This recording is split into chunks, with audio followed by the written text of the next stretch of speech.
तंग इनसे मिलिए।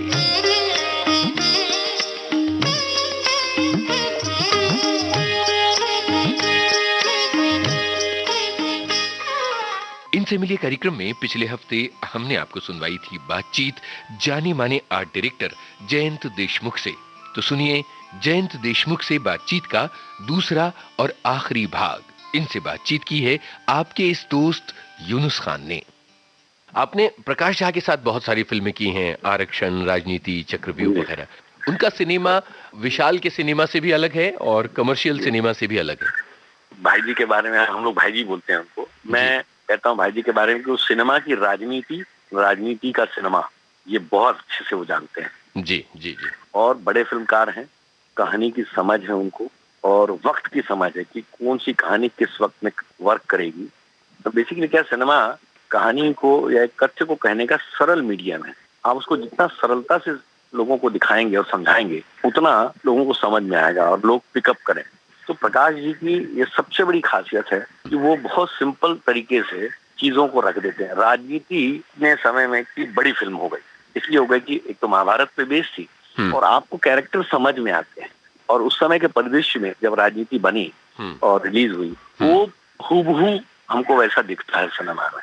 तो इसलिए प्रकाश जी के बारे में ये कि एक तो कैमरे की समझ है उनको, एंगल की समझ है उनको, विजुअल की समझ है उनको और कंटेंट की समझ है उनको। जी जी। उनका आधा काम तो मुझे लगता है शुरुआत की फिल्में यदि देख ले तो उनकी कास्टिंग से हो जाता है। कास्टिंग करते हैं, एक्टर चुनते हैं कहानी के लिए, वो आधा काम तो वही कर जाते हैं जी। क्योंकि आपने अच्छा एक्टर चुन लिया तो वो एक्टर अपने आप कैरी करता है कैरेक्टर को और हम विजुअली उस आदमी को देखते हैं और तो हम उस कैरेक्टर को समझने लगते हैं। ये उनकी बहुत अच्छी समझ है। कई बार क्या आता है, कास्टिंग ठीक नहीं होती है तो आप आर्ट डायरेक्टर बदल सकते हैं, आप डीओपी बदल सकते हैं। ये बात की समझ उनको बहुत बहुत ही अच्छी है, ये मेरा मानना है। क्योंकि 2-3 फिल्में मैंने उनके साथ की है, राजनीति, आरक्षण और चक्रव्यूह। बिल्कुल। तीनों की कथाएं अलग हैं और एक समय होता है कि आप बहुत सारे अजीब से दबाव में रह के काम करने लगते हैं क्योंकि एक बहुत कमर्शियल काम है। जितना विचार है, जितना विजुअल है, उतना एक पैसा भी उसमें इन्वॉल्व है जो आपको with in situation, with in finance वो ही कंप्लीट करना पड़ता है। तो कई बार आदमी विचार भी गड़बड़ा जाता है। मेरे को लगता है कि सिनेमा की बहुत अच्छी समझ उनको है। सलमान खान की फिल्म तेरे नाम आपने की सतीश जी के लिए। आपने बताया कि वो उन लोगों में से हैं जो आपको मुंबई लेकर आए थे। वो कैसा अनुभव रहा था? वो फिल्म मेरे लिए अपना अजीब अनुभव था। कई बार क्या होता है, हम लोग भी सारे एक्टरों के साथ रहते हैं, उनके साथ काम करते हैं, बच्चन साहब के साथ भी काम करते हैं, तो हमारी भी इच्छा होती है कि हम सलमान की कोई फिल्म करें, बच्चन साहब की कोई फिल्म करें, शाहरुख की कोई फिल्म करें, एक्टर की फिल्म करें। तो जब सतीश जी ने मुझे ढूंढवाया, मैं उस वक्त मानस रिसोर्ट एक जगह है इगतपुरी में, उनके लिए एक टेलीविजन शो का सेट वहां लगा रहा था, तो मैं वहीं रहता था। तो ये मैड की फिल्म थी, सुनील बनचंदा उसके प्रोड्यूसर थे। उसने सतीश जी ने कहा कि जयंत को ढूंढो, जयंत ही ये फिल्म कर सकता है। तो मुझे ढूंढवाया गया, मुझे वहां फोन किया गया। फिर मैं दूसरे दिन आया, उससे कहा कि सतीश जी ने कि जेडी जो है ये सर की फिल्म है और तू जाके मथुरा देख के आ जा, और वहाँ पे असाइलम है, कैसे वहाँ पागल लोगों को रखा जाता है, किस तरह का किया जाता है। तो मैंने कहा ठीक है सब करते हैं। तो शुरू हुआ काम और मेरे लिए भी पर्सनली ये बात थी कि यार सलमान की फिल्म है तो हम और कॉन्शियसली कि नहीं सब ठीक चीजें ठीक होनी चाहिए। आप बहुत बढ़िया अनुभव हुआ कि वो काम जो है रियल जगह है और सेट है, वो दोनों को मिक्स मैच किया उन्होंने। कि गोलकुंडा फोर्ट भी है, उसके नीचे जो असाइलम है वो मैंने बनाया।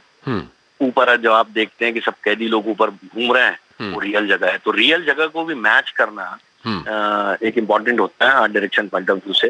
तो उसमें बहुत मेरा एक्सपीरियंस, क्योंकि पहले ये था कि हम बहुत रियल लोकेशन में करेंगे, बड़ा एक्टर होने की वजह से कई बार आप रियल जगह पे नहीं कर पाते हैं, तो आपको सेट लगाना पड़ता है। हमने हैदराबाद में गाना किया, सिटी कॉलेज जो है, कहते हैं कि 25 साल से पेंट नहीं हुआ था, उनकी नोट शीट चलती रहती थी। हम गए और सतीश जी ने कहा कि यार मेरे को ब्रिक रेड चाहिए। मैंने कहा ठीक है कर लेते हैं, पेंट कर लेंगे। तो हमने परमिशन ली और हमने उस सिटी कॉलेज को 3 दिन में पूरा पेंट कर दिया। आज तक वो पेंट है वहाँ पे। सारे एक्सपीरियंस उस फिल्म के थे, क्योंकि वो हैदराबाद में हुई फिल्म। मुंबई में हमने फिल्म सिटी में बहुत सारे सेट लगाए उनके लिए। फिर कुछ रियल जगह पे हुआ, गोलकुंडा फोर्ट में। वो अच्छा एक्सपीरियंस था क्योंकि कंटेंट बहुत अच्छा था। और हम जब फिल्म कर रहे थे तभी हमको लग रहा था कि ये फिल्म अब हिट है ही, क्योंकि गाने जब बजते थे शाम को, हम पैकअप होता था, सलमान के शॉट लेते थे सतीश जी गाना बजा के। तो हमको लगता था यार ये गाने जैसी रिलीज होंगे या रेडियो पे आएंगे या टीवी पे आएंगे तो अपने आप ये फिल्म हिट है। आप सुन रहे हैं कार्यक्रम इनसे मिलिए। आप सुन रहे हैं जाने माने आर्ट डायरेक्टर जयंत देशमुख से यूनुस खान की बातचीत का दूसरा भाग। महेश भट्ट के प्रोडक्शन हाउस के लिए कई फिल्में आपने की हैं और वो बिल्कुल अलग तरह का सिनेमा है, उससे जुड़े कुछ अनुभव बताइए। महेश भट्ट के प्रोडक्शन हाउस के पहले मैंने विक्रम जी के साथ काम किया। विक्रम जी के साथ मैंने क्रीचर्स किया, उसके बाद में ये करीना की फिल्म डेंजरस इश्क, करीना और ये करिश्मा का कमबैक था बोलते हैं सिनेमा में, वो मैंने किया। एक तो दूसरी जॉनर की फिल्म है, बिल्कुल ही दूसरी तरह की जॉनर की फिल्म है। और दूसरा मेरे लिए बहुत इंपॉर्टेंट था विक्रम जी के साथ काम करते हुए, क्योंकि मैंने 3D सिनेमा वहां सीखा। बिल्कुल, मैं वहीं आ रहा था कि 3D फिल्में इसके बाद आपने कई सारी कर ली हैं। हाँ, बहुत सारी कर ली मैंने उसके बाद।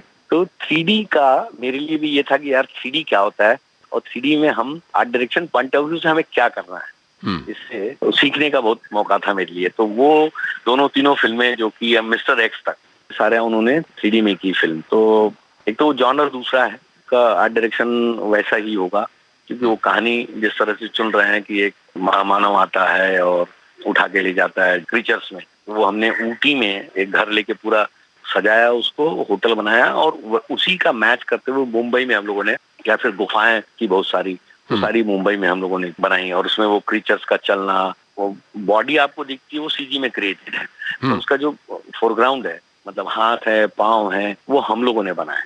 जो मूवमेंट हाँ, वो हम लोगों ने बनाया। तो वो अपने आप में एक मेरे लिए भी सीखने का मौका था कि फोरग्राउंडिंग कैसे होता है, क्योंकि 3D में बैकग्राउंड तक दिखता है आपको। जी।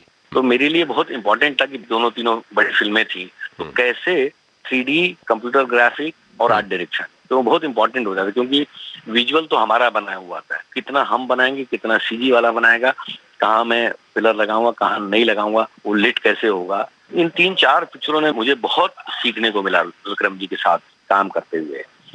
जब विक्रम जी ने भट्ट साहब के यहाँ गए तो उन्होंने मुझे मिस्टर एक्स के लिए बुलाया। उसके पहले एक फिल्म और छोटी फिल्म हुई थी खामोशियां, वो भी मैंने की थी। एक फिल्म आपने की थी घोस्ट तो राम से वाली फिल्म। हाँ, मतलब भूत प्रेत वाली फिल्में हो, चाहे प्यार मोहब्बत वाली हो, लड़ाई झगड़े वाली हो, सब की हुई है आपने।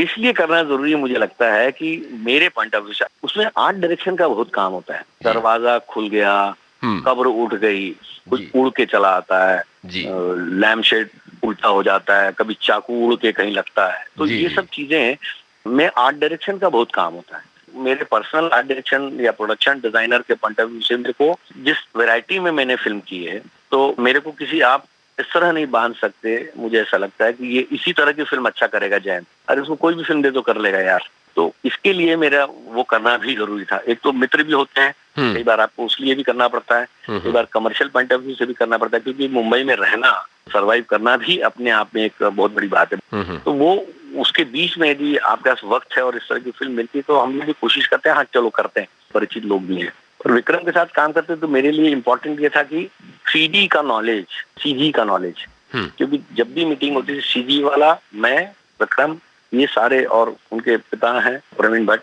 बहुत बड़े कैमरामैन हैं, उनके हिस्से में 100-150 फिल्में हैं। पुरानी अग्निपथ की उन्होंने फोटोग्राफ की थी, तो वो होते थे, तो उनसे ज्ञान कि हाँ जयंत ऐसा कर दे, मैं लाइटिंग ऐसा करूंगा। तो वो जो सीखने मिलता है बड़े लोगों के साथ रह के, वो विक्रम जी के साथ काम करते हुए मुझे मिला। जी, एक जमाना था जबकि सारा काम कागज पर आप अपनी इमेजिनेशन से करते थे और उसके बाद कंप्यूटर के आने के बाद चीजें बहुत सहज सरल हो गईं। आपको क्या लगता है, आपके लिए किस तरह के चैलेंजेस बढ़े हैं? आसानी हो गई है या दुश्वारी हुई है? एक तरह से आसानी हो गई है जी, पर दूसरी तरफ से दुश्वारी ये हो गई है कि नेट पे यदि मैं टाइप करूं कि लेविश बेडरूम, तो वो लेविश बेडरूम यदि मैंने टाइप किया तो वो वही आएगा, वो मेरे को भी वही आएगा, आपको भी वही आएगा, दुनिया के किसी भी आदमी को वही आएगा। और यदि टेलीविजन की बात करें तो टेलीविजन वाले वो सारी चीजों पे चिपक जाते हैं, वो कंटेंट को देखते हुए नहीं बदलते, वो चिपक जाते हैं उसके लेविशनेस पे, उनकी सारी चीजों पे। बच जाते हैं। पहले हमारे इमेजिनेशन से भी बहुत सारी चीजें हुआ करती थी और हम उस इमेजिनेशन को बहुत ज्यादा इस्तेमाल करते थे। आज हमको बहुत ज्यादा इस्तेमाल करने की बेसिकली जरूरत नहीं है।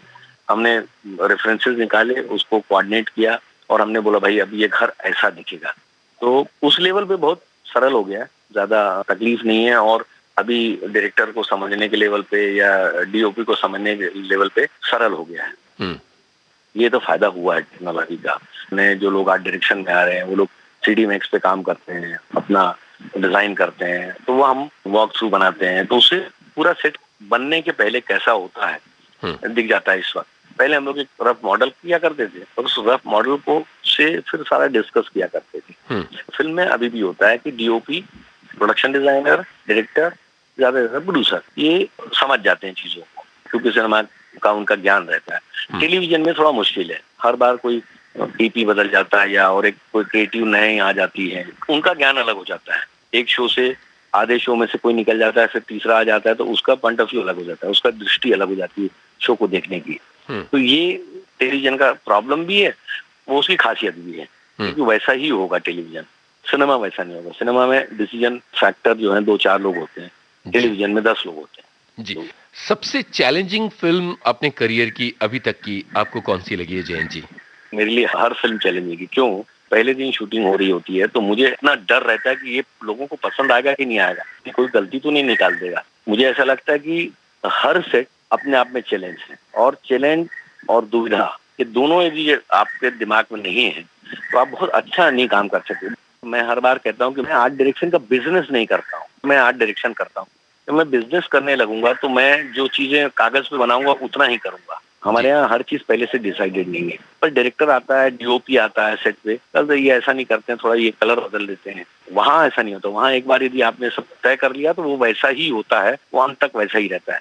तो हमारे यहाँ इंट्यूशन से भी काम करते हैं लोग। कहानी कहने का तरीका हमारा जो हिंदुस्तानी है, जो हम दादा दादियों से सुनते हैं, जिस तरह वो इम्प्रोवाइज करके कहानी सुनाते हैं, तो बहुत सारी चीजें हमारे यहाँ इमेजिनेटिव है और टाइम पे होती है, इसलिए ये फर्क है।